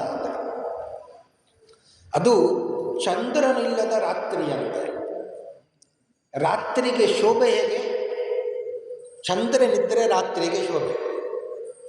ಸರೋವರಕ್ಕೆ ಶೋಭೆ ಹೇಗೆ? ಆ ಕಮಲ ಅಲ್ಲಿ ಇರಬೇಕು, ಆಗ ಆ ಸರೋವರಕ್ಕೆ ಒಂದು ಸೌಂದರ್ಯ. ಪತಿಹೀನ ಯಥಾ ನಾರಿ, ನಾರಿಯಾದವಳಿಗೆ ಗಂಡ ಒಟ್ಟಿಗೆ ಇದ್ದರೆ ಶೋಭೆ. ಗಂಡನನ್ನು ಬಿಟ್ಟು ಪತ್ನಿಯಾದವಳು ಒಬ್ಬಳೇ ಇದ್ದಾಳೆ, ಪತ್ನಿ ಒಂದು ಮನೆಯಲ್ಲಿ ಇದ್ದಾಳೆ, ಪತಿ ಇನ್ನೊಂದು ಮನೆಯಲ್ಲಿ ಇದ್ದಾನೆ ಅಂದರೆ ಅದು ಶೋಭೆ ಅಲ್ಲ. ನಾರಿಗೆ ಅದು ಶೋಭೆ ಅಲ್ಲ, ಒಟ್ಟಿಗೆ ಇದ್ದರೆ ಅದು ಶೋಭೆ. ಹಾಗೆಯೇ ಪಿತೃಹೀನ ತಥಾ ಶಿಶು, ತಂದೆ ಇಲ್ಲದೆ ಶಿಶು ಇದ್ದರೆ ಅದಕ್ಕೆ ಶೋಭೆ ಅಲ್ಲ. ಆದ್ದರಿಂದ ನನ್ನ ತಂದೆ ಎಲ್ಲಿದ್ದಾರೆ, ನಮ್ಮ ನಿಜವಾದ ರಾಜ್ಯ ಯಾವುದು, ನಾವು ಇಲ್ಲಿ ಏಕೆ ಬಂದಿದ್ದೇವೆ, ಎಲ್ಲವನ್ನು ಹೇಳಬೇಕು ಅಂತ ತಾಯಿಯ ಬಳಿ ಕೇಳಿದಾಗ ಪಾಪ ತಾಯಿ ಎಲ್ಲವನ್ನು ಕೂಡ ಹೇಳಿದರು. ನಾವು ಎಲ್ಲಿ ಇದ್ದವರು, ಸೂರ್ಯವಂಶದಲ್ಲಿ ಬಂದವರು, ಸಾರ್ವಭೌಮ ಚಕ್ರವರ್ತಿ ಆದವ ನಿನ್ನ ತಂದೆ, ಆದರೆ ಶತ್ರುಗಳ ಸಂಘ ಮಾಡಿದ್ದ, ಬೇಕಾದಷ್ಟು ಧರ್ಮಕರ್ಮವನ್ನು ಮಾಡಿದ್ದ, ಆದರೂ ಒಮ್ಮೊಮ್ಮೆ ದುರ್ಜನರ ಸಂಪರ್ಕ ಆಗ್ತದೆ, ಆಗುವಾಗ ಎಲ್ಲವನ್ನು ಬಿಟ್ಟು ಬಿಡ್ತಾರೆ. ಹಾಗೆ ಆಯಿತು. ಆ ಶತ್ರುಗಳ ವಶನಾದ, ಇವನನ್ನು ರಾಜ್ಯದಿಂದ ಓಡಿಸಿದ್ರು, ರಾಜ್ಯವನ್ನು ವಶಪಡಿಸಿಕೊಂಡರು. ಹೀಗೆಲ್ಲ ಕತೆ ಆಯಿತು. ಕೂಡಲೇ ಆ ಸಗರ ಪ್ರತಿಜ್ಞೆ ಮಾಡಿದ್ದಾನೆ, ನಾನು ನಮ್ಮ ರಾಜ್ಯವನ್ನು ಮತ್ತೆ ಹಿಂಪಡಿತೇನೆ, ಆ ಶತ್ರುಗಳನ್ನು ಓಡಿಸಿ ಹಿಂಪಡಿತೇನೆ ರಾಜ್ಯವನ್ನು ಅಂತ ಪ್ರತಿಜ್ಞೆ ಮಾಡಿದ. ತಾಯಿಗೆ ನಮಸ್ಕಾರ ಮಾಡಿದ, ಶಸ್ತ್ರಗಳನ್ನು ಹಿಡಿದುಕೊಂಡು ಆಶ್ರಮಕ್ಕೆ ಹೋಗಿ ಔರುವ ಋಷಿಗಳಿಗೆ ನಮಸ್ಕರಿಸಿದ. ಹೀಗೆ ಹೋಗಿ ಬರ್ತೇನೆ ಅಂತ ಹೇಳಿದ. ವಿಜಯೀಭವ ಅಂತ ಪ್ರೀತಿಪೂರ್ವಕವಾಗಿ ತುಂಬ ಹೃದಯದಿಂದ ಆಶೀರ್ವದಿಸಿದ್ದು. ಹೋಗಿ ಹೈಹಯ ತಾಳಜಂಗರು ಎಲ್ಲ ವಶಪಡಿಸಿಕೊಂಡು ಅವರೇ ಆಳುತ್ತಾ ಇದ್ದಾರೆ. ಅವರನ್ನೆಲ್ಲ ಯುದ್ಧದಲ್ಲಿ ಸೋಲಿಸಿ ಅವರನ್ನು ಸಂಹಾರ ಮಾಡಿದ. ಇನ್ನು ಉಳಿದವರು ಯವನರು ಮತ್ತು ಶಕರು. ಅವರು ಕೂಡ ಅಂದುಕೊಂಡರು, ಈ ಸಗರ ನಮ್ಮನ್ನು ಬಿಡುವುದಿಲ್ಲ ಇನ್ನು. ಕೂಡಲೇ ಓಡಿಕೊಂಡು ಹೋಗಿ ಈ ಸೂರ್ಯ ವಂಶದ ಪುರೋಹಿತರಾದಂತಹ ವಸಿಷ್ಠರ ಬಳಿಗೆ ಬಂದರು. ನಮ್ಮನ್ನು ರಕ್ಷಣೆ ಮಾಡಬೇಕು, ಸಗರನಿಂದ ನಮ್ಮನ್ನು ರಕ್ಷಣೆ ಮಾಡಬೇಕು. ಆಗ ವಸಿಷ್ಠರು ಸಗರನಿಗೆ ಹೇಳಿದರು, ಕುಲಪುರೋಹಿತರು, ಗುರುಗಳು, ಸೂರ್ಯವಂಶದಲ್ಲಿ ಗುರುಗಳಾಗಿ ನೇಮಿಸಿಕೊಂಡವರು ವಸಿಷ್ಠರು, ಪುರೋಹಿತರಲ್ಲವೇ, ಅವರ ಮಾತನ್ನು ಈ ಸಗರ ಕೇಳುತ್ತಾನೆ ಅಂತ ಅವರ ಬಳಿಗೆ ಹೋಗಿತ್ತು. ವಸಿಷ್ಠರು ಹೇಳಿದರು, ಇವರನ್ನೆಲ್ಲ ಕೊಲ್ಲಬೇಡ, ಶರಣಾಗತರಾಗಿದ್ದಾರೆ. ಇವ ಹೇಳಿದ ಸಗರ, ಗುರುಗಳೇ, ಅವರನ್ನೆಲ್ಲ ಸಂಹಾರ ಮಾಡಿಯೇ ಮಾಡುತ್ತೇನೆ. ದುರ್ಜನರನ್ನು ನಾವು ಹಾಗೆ ಉಳಿಸಬಾರದು, ಅವರು ಮಾಡಿದ ತಪ್ಪಿಗೆ ಶಿಕ್ಷೆಯನ್ನು ಕೊಡಬೇಕು. ಅವರಲ್ಲಿ ವಿಶ್ವಾಸವನ್ನು ಇವತ್ತು ಇಟ್ಟರೆ, ರಕ್ಷಣೆ ಮಾಡಿದ್ದರೆ ನಾಳೆ ಮತ್ತೆ ಬರ್ತಾರೆ ನಮ್ಮನ್ನು ಆಕ್ರಮಣ ಮಾಡಲಿಕ್ಕೆ. ಆದ್ದರಿಂದ ಇವತ್ತೇ ಮುಗಿಸಬೇಕು. ದಾಸಭಾವಂಚ ಶತ್ರುಣಾಂ ವಾರಸ್ತ್ರೀಣಾಂತ ಸೌಹೃದಂ ಸಾಧುಭಾವಂತ ಸರ್ಪಾಣಾಂ ಶ್ರೇಯಸ್ಕಾಮೋ ನ ವಿಶ್ವಸೇತು. ವಿಶ್ವಾಸವನ್ನು ಇಡಬಾರದು. ಶ್ರೇಯಸ್ಸನ್ನು ಬಯಸುವವರು, ಶ್ರೇಯಸ್ಕಾಮ, ಶ್ರೇಯಸ್ಸನ್ನು ಬಯಸುವವರು ಈ ದಾಸ್ಯವನ್ನು ಮಾಡಿಕೊಂಡು ಶತ್ರುಗಳು ಏನು ಬರ್ತಾರಲ್ಲ, ಅವರ ಮೇಲೆ ವಿಶ್ವಾಸವನ್ನು ಬಿಟ್ಟು ಅವರನ್ನು ರಕ್ಷಣೆ ಮಾಡಬಾರದು. ವಾರಸ್ತ್ರೀಣಾಂತ ಸೌಹೃದಂ, ಈ ವೇಶ್ಯ ಸ್ತ್ರೀಯರು ಏನು ಸೌಹಾರ್ದವನ್ನು ಸೂಚನೆ ಮಾಡ್ತಾರೆ, ತೋರಿಸ್ತಾರೆ, ಅವರಲ್ಲಿ ಕೂಡ ವಿಶ್ವಾಸವನ್ನು ಇಡಬಾರ್ದು. ನಾಳೆ ಎಲ್ಲ ಸಂಪತ್ತನ್ನು ದೋಚಿಕೊಂಡು ಹೋಗಿಬಿಡುತ್ತಾರೆ. ಸಾಧು ಭಾವಂಚ ಸರ್ಪಾಣ, ಸರ್ಪಗಳು ಸುಮ್ಮನೆ ಮಲ್ಕೊಂಡಿರುತ್ತವೆ ಅಂತ ಅವುಗಳ ಬಗ್ಗೆ ಕರುಣೆಯನ್ನು ತೋರಿಸಿದ್ದಾರೆ. ಅಂದರೆ ಕೊಲ್ಲಬಾರದು, ಕರುಣೆಯನ್ನು ತೋರಿಸಿದರೆ ನಾಳೆ ಕಚ್ಚಿಬಹುದು. ಆದ್ದರಿಂದ ವಿಶ್ವಾಸವನ್ನು ಇವರ ಮೇಲೆ ಎಲ್ಲ ಇಡಬಾರದು. ದುರ್ಜನಂ ಪ್ರಣತಿಂ ಯಾಂತಂ ಮಿತ್ರಂ ಕೈತವಶೀಲಿನಂ ದುಷ್ಟಾಂ ಭಾರ್ಯಾಂತ ವಿಶ್ವಸ್ತೋ ಮೃತಯೇವ ನ ಸಂಶಯ. ಇವರನ್ನೆಲ್ಲ ನಂಬಿದ್ದರೆ ಅವ ಸತ್ತಂತೆಯೇ. ದುರ್ಜನಂ ಪ್ರಣತಿಂ ಯಾಂತಂ, ದುರ್ಜನನಾದವ ನಮಸ್ಕಾರ ಮಾಡಿ ನಿನ್ನ ದಾಸ ಅಂತ ಹೇಳಿಕೊಂಡು ಬರ್ತಾನಲ್ವ, ಅವನನ್ನು ನಂಬಿದರೆ ಇವ ಸತ್ತಂತೆಯೇ. ಮಿತ್ರಂ ಕೈತವ ಶಾಲಿನಂ, ಮೋಸ ಮಾಡುವ ಮಿತ್ರ, ಅವನನ್ನು ನಂಬಿದ್ದರೂ ಕೂಡ ಇವ ಸತ್ತಂತೆಯೇ. ದುಷ್ಟಾಂ ಭಾರ್ಯಾಂತ ವಿಶ್ವಸ್ತೋ, ದುಷ್ಟಳಾದಂತಹ ಹೆಂಡತಿಯನ್ನು ನಂಬಿದರೆ ಇವ ಸತ್ತಂತೆಯೇ.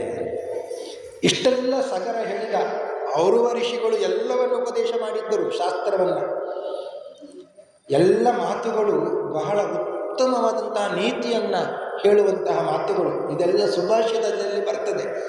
ಎಲ್ಲಿದ್ದು ಅದು ಅಂದರೆ ಅದು ನಾರದ ಪುರಾಣ. ವಸಿಷ್ಠರು ಹೇಳಿದ್ರು, ನೀನು ಹೇಳೋದು ಎಲ್ಲವೂ ಸರಿ ಇದೆ, ಆದರೆ ಈಗ ಶರಣಾಗತರಾಗಿ ಬಂದಿದ್ದಾರೆ, ಅವರನ್ನು ನೀನು ರಕ್ಷಣೆ ಮಾಡಲೇಬೇಕು. ಇದು ಸೂರ್ಯವಂಶಕ್ಕೆ ಕೀರ್ತಿ ಅಂತ ಹೇಳಿದ್ರು. ಹಾಗಾದರೆ ಏನು ಮಾಡಬೇಕು ನಾನು? ಸ್ವಲ್ಪ ತಲೆ ಬೋಳಿಸಿ, ಮೀಸೆ ಗಡ್ಡ ಬೋಳಿಸಿ ಕಳಿಸು ಅಂತ ಹೇಳಿದೆ. ಈ ರೀತಿಯಾಗಿ ಮಾಡಿದರೆ ಅದು ದೊಡ್ಡ ಅವಮಾನ. ಆ ರೀತಿಯಾದಂಥ ಅವಮಾನ ಅದು ಸತ್ತಂತೆಯೇ ಅಂತ. ಆದ್ದರಿಂದ ಕೆಲವರು ಯವನರು ಅವರಿಗೆ ಮೀಸೆಯನ್ನು ತೆಗೆದು ಗಡ್ಡವನ್ನು ಮಾತ್ರ ಬಿಟ್ಟು ಕಳಿಸಿದ್ದಾರೆ. ಕೆಲವರು ಶಕರು, ಮೀಸೆಯೂ ಇದೆ, ಗಡ್ಡವೂ ಇದೆ, ತಲೆ ಕೂದಲು ಇದೆ. ಈ ರೀತಿಯಾಗಿ ಏನೋ ಒಂದು ಮಾಡಿ ಅವರನ್ನು ಗಡೀಪಾರಿ ಮಾಡಿದರು. ನಂತರದಲ್ಲಿ ವಸಿಷ್ಠರು ಈ ರಾಜ್ಯದಲ್ಲಿ ಈ ಸಗರನಿಗೆ ಪಟ್ಟಾಭಿಷೇಕವನ್ನು ಮಾಡಿದ. ಪಟ್ಟಾಭಿಷೇಕ್ತನಾದ ನಂತರದಲ್ಲಿ ಔರವ ಋಷಿಗಳು ಆಶ್ರಮದಿಂದ ಬಂದೇ ಬಿಟ್ಟರು ಅಂತ. ಇಲ್ಲಿಗೆ ಬಂದರು, ಇಲ್ಲಿಯೇ ವಾಸ ಮಾಡ್ತಾ ಇದ್ದರು. ಸಗರನಿಗೆ ಮದುವೆ ಕೂಡ ಮಾಡಿದ್ರು. ಸಗರನಿಗೆ ಇಬ್ಬರನ್ನ ಮದುವೆ ಮಾಡಿದ್ರು. ಒಬ್ಬಳು ಕಶ್ಯಪ ಋಷಿಗಳ ಮಗಳು ಕೇಶಿನಿ ಅಂತ, ಇನ್ನೊಬ್ಬಳು ವಿದರ್ಭದ ರಾಜಕುಮಾರಿ ಸುಮತಿ ಅಂತ. ಈ ಕೇಶಿನಿ ಮತ್ತು ಸುಮತಿ ಇಬ್ಬರು ಹೆಂಡತಿಯರು ಚೆನ್ನಾಗಿ ಔರವ ಋಷಿಗಳ ಸೇವೆಯನ್ನು ಮಾಡುತ್ತಾ ಇದ್ರು ಅಂತ. ಇವರೆಲ್ಲ ಮದುವೆಯಾಗಿ ಬಹಳ ವರ್ಷ ಆಗಿತ್ತು, ಮಕ್ಕಳಾಗಿದ್ದಿಲ್ಲ. ಔರವ ಋಷಿಗಳು ಗಮನಿಸಿದ್ರು, ಇದನ್ನು ಕರೆದ್ರು, ಇಬ್ಬರನ್ನು ಕೂಡ ಕರೆದ್ರು. ನಿಮಗೆ ನಾನು ಒಂದು ವರವನ್ನು ಕೊಡುತ್ತೇನೆ, ಬಹಳಷ್ಟು ಸೇವೆಯನ್ನು ಮಾಡಿದ್ದೀರಿ ನೀವು. ಒಬ್ಬರಿಗೆ ವಂಶೋದ್ಧಾರಕನಾದಂತಹ ಒಬ್ಬ ಮಗನನ್ನು ಕೊಡುತ್ತೇನೆ, ಅನುಗ್ರಹ ಮಾಡ್ತೇನೆ. ಇನ್ನೊಬ್ಬರಿಗೆ 60,000 ಮಕ್ಕಳನ್ನು ಅನುಗ್ರಹ ಮಾಡ್ತೇನೆ. ಯಾರಿಗೆ ಯಾವುದು ಆದೀತು ಹೇಳಿ. ಕೂಡಲೇ ಕೇಶಿನಿ ನಮಸ್ಕಾರ ಮಾಡಿ ಹೇಳ್ತಾಳೆ, ನನಗೆ ಒಬ್ಬನೇ ಒಬ್ಬ ವಂಶೋದ್ಧಾರಕ ಸಾಕು ಅಂತ ಹೇಳಿ. ಸುಮತಿಗೆ ಬಹಳ ಖುಷಿಯಾಯಿತು, ಮನಸ್ಸಿನಲ್ಲಿ ಒಳಗೆ ಅಂದುಕೊಂಡ್ಳು, ಅಬ್ಬ ನನಗೆ ಮಕ್ಕಳು ಬಹಳಷ್ಟು ಬೇಕಾಗಿತ್ತು, ಆ ಕೇಶಿನಿ ಎಲ್ಲೋ ಕೇಳಿಬಿಡ್ತಾಳೋ ಅಂತ ಅಂದುಕೊಂಡಿದ್ದೆ, ಕೇಳಲಿಲ್ಲ. ಕೂಡಲೇ ಎದ್ದು ನಮಸ್ಕಾರ ಮಾಡಿ ಅವಳು ಹೇಳುತ್ತಾಳೆ, ಋಷಿಗಳೇ, ನನಗೆ 60,000 ಮಕ್ಕಳು ಬೇಕಾಗಿದೆ. ಈ ಪ್ರಸಂಗವನ್ನು ನೋಡುವಾಗ ಮಹಾಭಾರತದ ಕಥೆ ನೆನಪಾಗ್ತದೆ. ಕೃಷ್ಣನಲ್ಲಿ ಸಹಾಯಕ್ಕಾಗಿ ಬಂದವರೇ ಇಬ್ಬರು, ಒಬ್ಬ ದುರ್ಯೋಧನ, ಇನ್ನೊಬ್ಬ ಅರ್ಜುನ.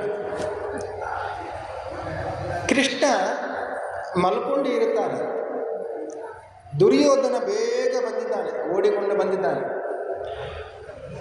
ಕೃಷ್ಣನಲ್ಲಿ ಸಹಾಯವನ್ನು ಕೇಳೋಣ.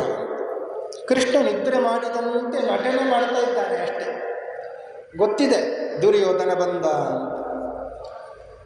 ನಿದ್ರೆ ಮಾಡುತ್ತಾ ಇದ್ದಾನೆ, ಎಬ್ಬಿಸುವುದು ಬೇಡ ಅಂತ ಕೂತ್ಕೊಳ್ಬೇಕು. ಎಲ್ಲಿ ಕೂಡೋಣ? ಕೃಷ್ಣನ ಕಾಲ ಬಳಿ ಕೂಡಬಾರ್ದು, ಅದು ಅಸಹ್ಯ ಅಂತ ತಿಳ್ಬೋದು.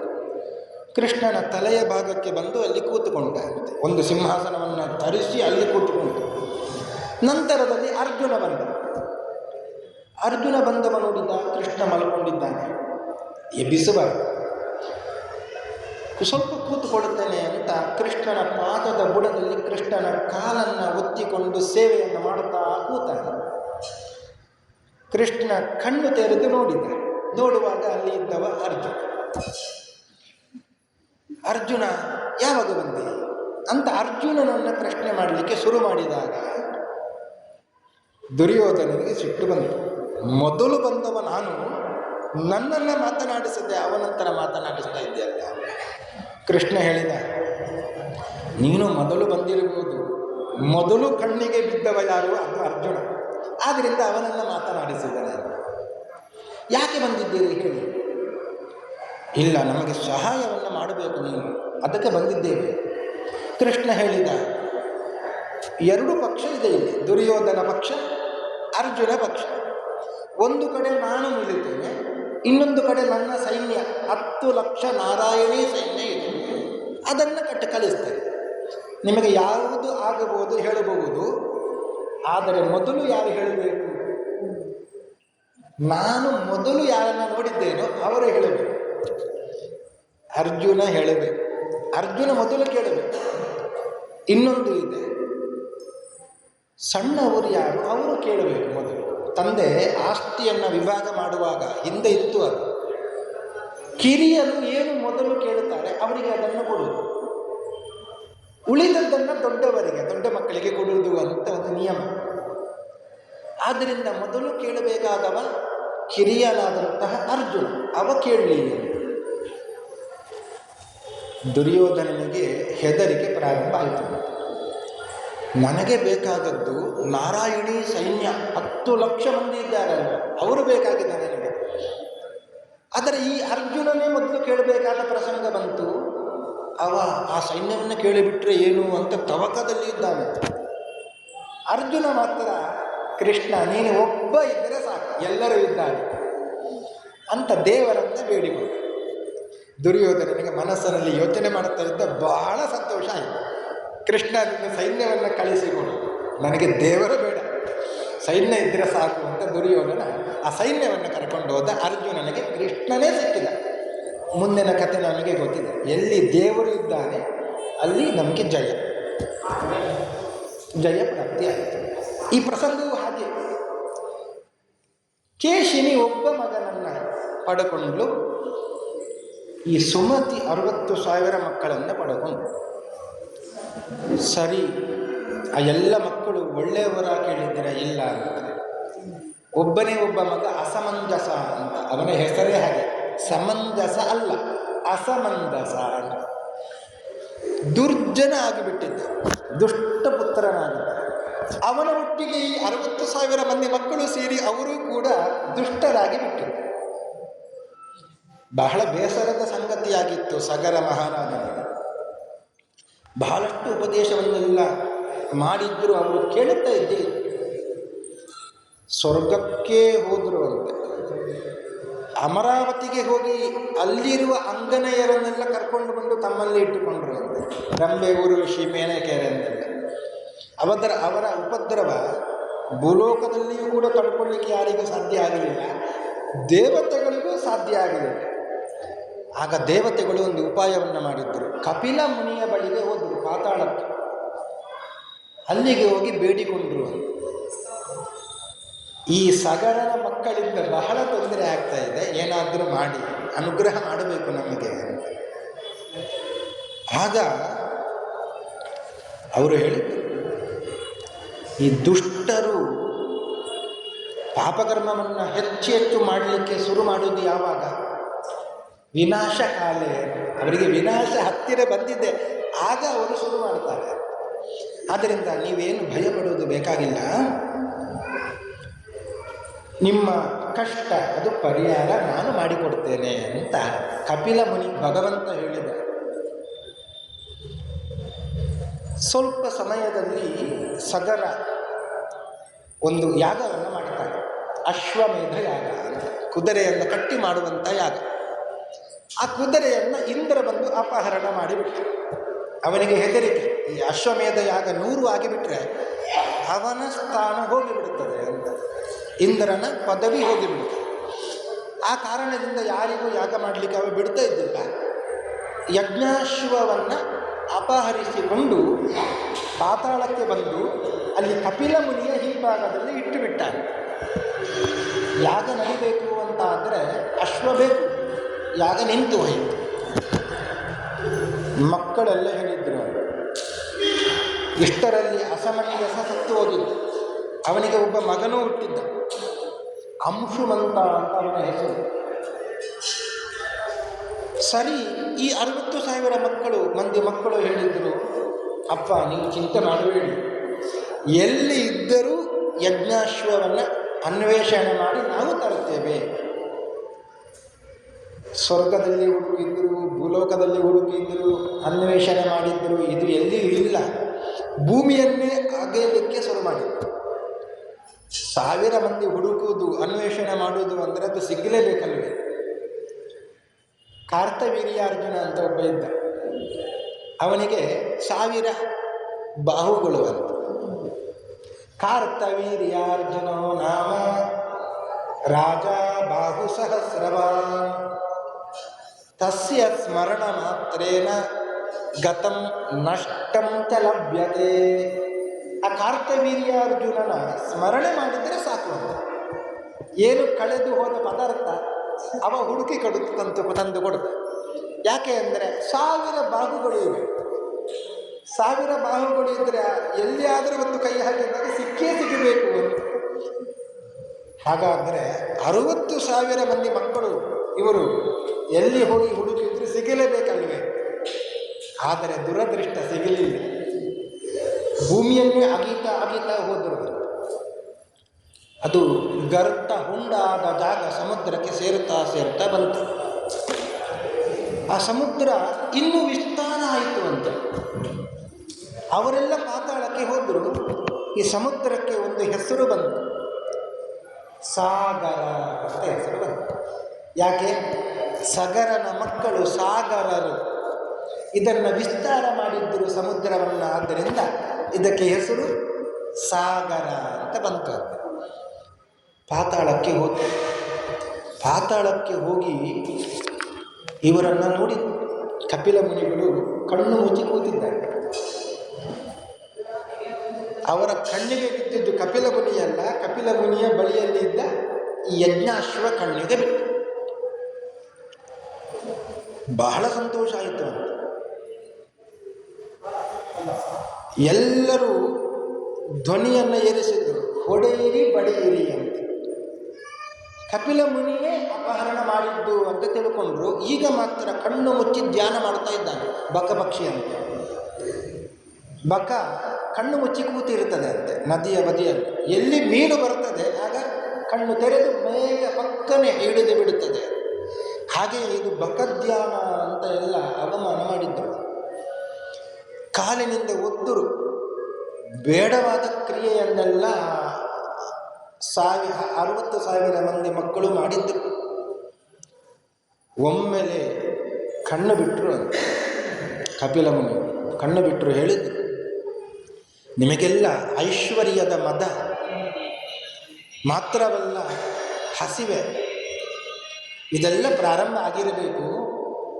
ಐಶ್ವರ್ಯದ ಮದ ಬಂದವರಿಗೆ, ಹಸಿವಿನಿಂದ ಕೂಡಿದವರಿಗೆ, ಕಾಮದ ಬಯಕೆ ಬಂದವರಿಗೆ ವಿವೇಕ ತಪ್ಪಿ ಹೋಗಿಬಿಡುತ್ತದೆ. ಅದು ನಿಮಗೆ ಆಗಿದೆ. ಎತ್ತರ ಶ್ರೀಹಿ ಯೌವನಂ ವಾಪಿ, ಎಲ್ಲಿ ಧನದ ಮದ, ಯೌವನದ ಮದ, ಪರಸ್ತ್ರೀಯರ ಆಸೆ ಬರುತ್ತದೋ ಅಲ್ಲಿ ತತ್ರ ಅಶ್ರೀಹಿ ವೃದ್ಧತಾ ನಿತ್ಯಂ, ಅಲ್ಲಿ ಮೂರ್ಖತ್ವ, ದಾರಿದ್ರ್ಯ, ವೃದ್ಧತ್ವ ಇದೆಲ್ಲವೂ ಬರ್ತದೆ. ನಿಮಗೂ ಕೂಡ ಹಾಗೆ ಆಗಿದೆ ಅಂತ ಹೇಳಿ ಕಣ್ಣನ್ನು ಬಿಟ್ಟರು ಅಂತ. ಆ ಕಣ್ಣು ಬಿಡುವುದು ಅಂದ್ರೇನು? ಕಣ್ಣಿನಿಂದ ಅಗ್ನಿಯೇ ಬಂದ. ಆ ತೇಜಸ್ಸು ಬಂತು. 60,000 ಮಂದಿ ಮಕ್ಕಳು ಸುಟ್ಟು ಬೂದಿಯಾದರು. ಆ ಕಡೆ ಯಜ್ಞಾಶ್ವವೂ ಸಿಗಲಿಲ್ಲ, ಈ ಕಡೆ ಈ 60,000 ಮಂದಿ ಮಕ್ಕಳು ನಾಶ. ಒಬ್ಬ ದೇವದೂತ ಹೋಗಿ ವಿಷಯವನ್ನು ತಿಳಿಸಿದ ಸಗರನಿಗೆ, ಹೀಗೆ ಆಯಿತು ಅಂತ. ಸಗರನಿಗೆ ದುಃಖ ಆಗಲಿಲ್ಲ, ಬಹಳ ಸಂತೋಷ ಆಯಿತು. ಅಬ್ಬ, ಈ ದುಷ್ಟ ಪುತ್ರರೆಲ್ಲ ಹೋದರಲ್ಲ. ಅಧರ್ಮ ಮಾಡುವ ಯಾರೇ ಆಪ್ತರು ಇಷ್ಟರು ಇರಲಿ, ಅವರು ವೈರಿಗಳು. ಈ ಮಕ್ಕಳೆಲ್ಲ ಅಧರ್ಮವನ್ನೇ ಮಾಡ್ತಾ ಇದ್ದರು. ಆದ್ದರಿಂದ ಸತ್ತು ಹೋದರೂ ಚಿಂತೆ ಇಲ್ಲ. ಮಾತಾವ ಜನಕೋವಾಪಿ ಭ್ರಾತಾವ ತನಯೋಪಿವ ಅಧರ್ಮಂ ಕುರುತೆ ಎಷ್ಟು ಸಯೇವ ರಿಪುಹು ಉಚ್ಯತೆ. ಯಾರು ಅಧರ್ಮವನ್ನು ಮಾಡ್ತಾರೆ, ಅದು ತಾಯಿಯೇ ಆಗಲಿ, ತಂದೆಯೇ ಆಗಲಿ, ಅಣ್ಣನೇ ಆಗಲಿ ಅಥವಾ ಮಗನೇ ಆಗಲಿ, ಅಧರ್ಮವನ್ನು ಮಾಡಿದರೆ ಅವ ಶತ್ರುವೇ. ಶತ್ರುವನ್ನು ಹೇಗೆ ನೋಡಬೇಕು ಹಾಗೆ ನೋಡಬೇಕು ಅಂತ ನಾರದ ಪುರಾಣ ತಿಳಿಸಿಕೊಡುತ್ತದೆ ನಮಗೆ. ಹೀಗೆ ಅವ ಬಹಳ ಸಂತೋಷಪಟ್ಟ. ಮಕ್ಕಳಿಲ್ಲ ಅಂತ ಆಯ್ತು ಅವನಿಗೆ. ಆದರೆ ಒಬ್ಬ ಇದ್ದ, ಅಂಶುಮಂತ ಅಂತ, ಅಸಮಂಜಸನ ಮಗ, ಪೌತ್ರ ಮಗನ ಮಗ. ಅವ ಮಾತ್ರ ಸದಾಚಾರಿಯಾಗಿದ್ದಾರೆ. ಕೆಲವೊಮ್ಮೆ ಮಕ್ಕಳು ಸರಿ ಇರುವುದಿಲ್ಲ, ಮೊಮ್ಮಕ್ಕಳು ಸರಿ ಇರ್ತಾರೆ. ಅಂಶುಮಂತ ಬಹಳ ಸದಾಚಾರಿ, ಬಹಳ ಒಳ್ಳೆಯವನಾಗಿದ್ದ.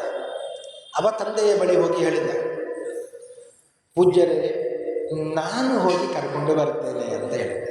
ಬಹಳ ವಿದ್ಯಾವಂತ ಸಜ್ಜನ. ಅವ ಹೋದಾಗ ಈ ಹೇಗೂ ಪಾತಾಳಕ್ಕೆ ದಾರಿಯನ್ನು ಮಾಡಿಕೊಟ್ಟಿದ್ದರು 60,000 ಮಂದಿ ಮಕ್ಕಳು. ಅವ ಅದೇ ದಾರಿಯಲ್ಲಿ ಹೋದ. ಕಪಿಲ ಮುನಿಯನ್ನು ನೋಡಿದ ಕೂಡಲೇ ಅಲ್ಲಿ ಅಶ್ವ ಕೂಡ ಇತ್ತು, ಅದನ್ನು ನೋಡಿಲ್ಲ.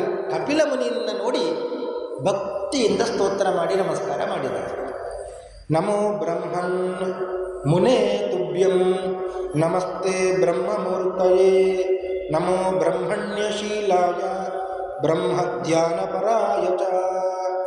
ಬಹಳಷ್ಟು ಸ್ತೋತ್ರ ಮಾಡಿ ನಮಸ್ಕಾರ ಮಾಡಿದ.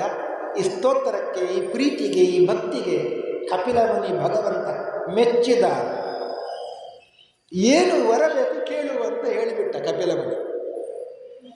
ಆಗ ಅಂಶುಮಂತ ಕೇಳಿದ, ನನ್ನ ಚಿಕ್ಕಪ್ಪಂದಿರಿಗೆ ಇಲ್ಲಿ ಎಲ್ಲ ಸುಟ್ಟು ಬೂದಿಯಾಗಿದ್ದಾರೆ, ಅವರಿಗೆ ಸದ್ಗತಿಯಾಗಬೇಕು, ಅನುಗ್ರಹ ಮಾಡಿ.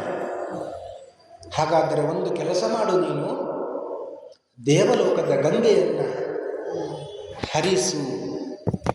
ಗಂಗೆಯ ಬಿಂದು ಪಾತವಾದರೂ ಸಾಕು, ಇವರಿಗೆ ಸದ್ಗತಿ ಆಗ್ತದೆ. ಅಂಶುಮಂತ ನಮಸ್ಕಾರ ಮಾಡಿ ಹೊರಟ. ತಂದೆಯ ಬಳಿ ಹೇಳಿದ, ಅಶ್ವವನ್ನು ತಂದಿದ್ದೇನೆ, ಯಾಗವನ್ನು ಮುಂದುವರಿಸಿ. ಯಾಗ ಎಲ್ಲ ನಡೀತು. ಚಿಕ್ಕಪ್ಪಂದರಿಗೆ ಸದ್ಗತಿ ಆಗಬೇಕು, ಗಂಗೆಯನ್ನು ತರಿಸಬೇಕು. ತಪಸ್ಸು ಮಾಡಿದ. ತಪಸ್ಸಿನಿಂದ ಏನು ಉಪಯೋಗ ಆಗಲಿಲ್ಲ. ಅಂಶುಮಂತನ ಮಗ ಬಂದ, ದಿಲೀಪ ಅಂತ ಒಬ್ಬ ರಾಜ. ಅವನಿಗೂ ವಿಷಯ ಗೊತ್ತಾಯಿತು. ಅವನು ತಪಸ್ಸು ಮಾಡಿದ, ಗಂಗೆಯನ್ನು ತರಿಸಲಿಕ್ಕೆ ಅವನಿಂದ ಸಾಧ್ಯ ಆಗಲಿಲ್ಲ. ದಿಲೀಪನ ಮಗ ಬಂದ, ಭಗೀರಥ ಅಂತ. ಅವ 60,000 ವರ್ಷಗಳ ಕಾಲ ತಪಸ್ಸು ಮಾಡಿದ. ಗಂಗೆ ಪ್ರತ್ಯಕ್ಷವಾಗಿ ಬಂದ. ಹೀಗೆ ಆಗಿದೆ, ನೀನು ಪಾತಾಳಕ್ಕೆ ಹರಿಬೇಕು, ಭೂಮಿಗೆ ಬರಬೇಕು, ಭೂಮಿಯಿಂದ ಪಾತಾಳಕ್ಕೆ ಕರ್ಕೊಂಡು ಹೋಗ್ತೇನೆ ನಾನು ಅಂತ ಹೇಳಿದ. ಸ್ವರ್ಗದಿಂದ ಭೂಮಿಗೆ ಬೀಳುವಾಗ ನಾನು ಬಹಳ ವೇಗವಾಗಿ ಹರಿತೇನೆ, ಇದನ್ನು ತಡ್ಕೊಳ್ಬೇಕಲ್ವ. ರುದ್ರದೇವರು ತಡ್ಕೊಳ್ಳುತ್ತಾರೆ, ಅವರು ಒಪ್ಪಿಗೆ ಕೊಟ್ಟರೆ ಅವರ ಜಟೆಗೆ ಹರಿತೇನೆ ಅಂತ ಹೇಳಿದಾಗ ಭಗೀರಥ ಮತ್ತೆ ಪ್ರಯತ್ನ ಮಾಡಿದ. ರುದ್ರದೇವರನ್ನು ಒಲಿಸಿಕೊಂಡ, ತಪಸ್ಸು ಮಾಡಿ. ರುದ್ರದೇವರು ಆಯಿತು ಅಂತ ಒಪ್ಪಿಕೊಂಡರು. ಆ ಗಂಗಾದೇವಿ ರುದ್ರದೇವರ ಜೊತೆಗೆ ಬಂದು ಅಲ್ಲಿಂದ ಹರಿಕೊಂಡು ಬಂದು ಆ ಗಂಗಾ ನದಿಯನ್ನು, ಗಂಗೆಯನ್ನು ಕರ್ಕೊಂಡು ಹೋಗಿ ತನ್ನ ಚಿಕ್ಕಪ್ಪಂದಿರು ಸುಟ್ಟು ಬೂದಿಯಾಗಿದ್ದರು ಅವರ ಮೇಲೆ ಹರಿಸಿದಾಗ ಅವರಿಗೆಲ್ಲರಿಗೂ ಸದ್ಗತಿ ಆಯಿತು. ಈ ಕಥೆಯನ್ನು ಸನಕರು ನಾರದರಿಗೆ ಹೇಳಿದರು. ಗಂಗೆಯ ಮಹತ್ವ ಎಷ್ಟಿದೆ, ಸ್ಮರಣೆ ಮಾಡಿದ ಮಾತ್ರಕ್ಕೆ ಎಲ್ಲ ಪಾಪಗಳು ಪರಿಹಾರವಾಗ್ತದೆ. ಎಂತಹ ಕೆಟ್ಟ ಕೆಲಸ ಮಾಡಿರಲಿ ಅವನ ಪಾಪ ಅದು ಪರಿಹಾರವಾಗ್ತದೆ ಅಂತ ಗಂಗೆಯ ಮಹತ್ವವನ್ನು ಹೇಳಿದ್ರು ಎಂಬಲ್ಲಿಗೆ ಇವತ್ತಿನ ಈ ಉಪನ್ಯಾಸವನ್ನು ಮುಗಿಸ್ತಾ ಇದ್ದೇನೆ. ಶ್ರೀ ಕೃಷ್ಣಾರ್ಪಣಮಸ್ತು. ಹರೇ ನಮಃ.